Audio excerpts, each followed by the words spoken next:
এটা একটা চক্রান্ত মা, আমাকে আর আমার দিদিকে এই বাড়ির প্রত্যেকের কাছে খারাপ করার জন্য। এই সবটা কেউ করিয়েছে। আমরা কি সেই পুরনো যুগে বাস করি এখনো? ভাই খেয়া বলে দে, আমি এখন কারোর সঙ্গে কথা বলবো না।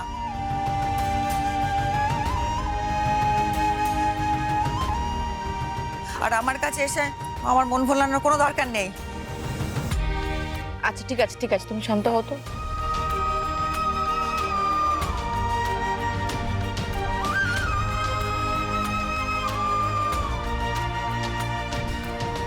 ওকে যেতে বল না, আবার এখানে এসে দাঁড়িয়েছে কেন? বলছি না আমাকে আমাকে কিছু বলতে হবে না এখন।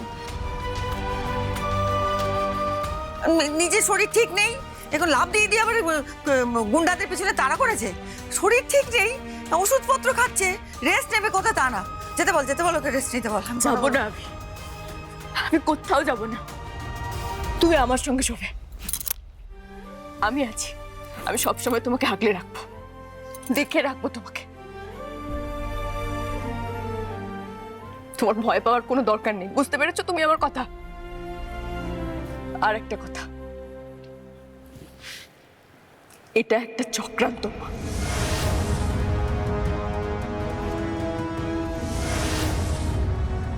আমাকে আর আমার দিদিকে এই বাড়ির প্রত্যেকের কাছে খারাপ করার জন্য, খারাপ প্রমাণিত করার জন্য, আমার সঙ্গে আমার দিদির সম্পর্কটা নষ্ট করার জন্য।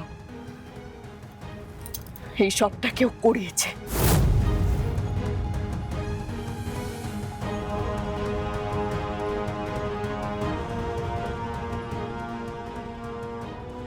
কিন্তু তুমি একদম চিন্তা করবে না,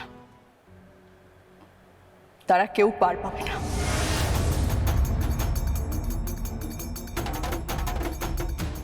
যারা আজকে বাবার মাথায় বন্দুক ধরেছিল, তাদেরকে আমি তোমার সামনে নিয়ে আসবো। আমি কথা দিলাম।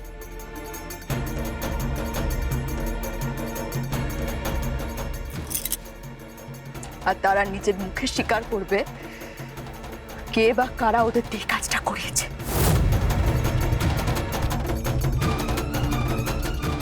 একটু সময় দাও আমাকে, জাস্ট 24 ঘন্টা সময় দাও, তাহলেই হবে।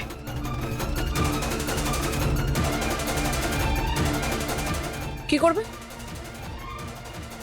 আর 24 ঘন্টার মধ্যে যদি কিছু প্রমাণ করতে না পারো তাহলে?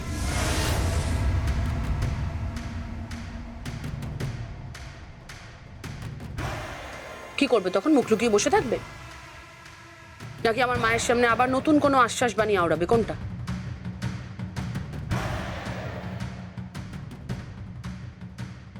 চব্বিশ ঘন্টার মধ্যে যদি আমি তাদেরকে খুঁজে বের করতে না পারি,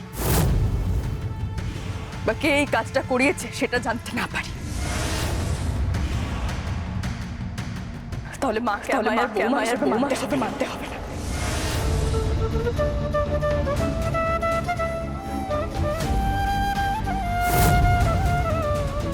ত্যায্য করো তুমি আমায়।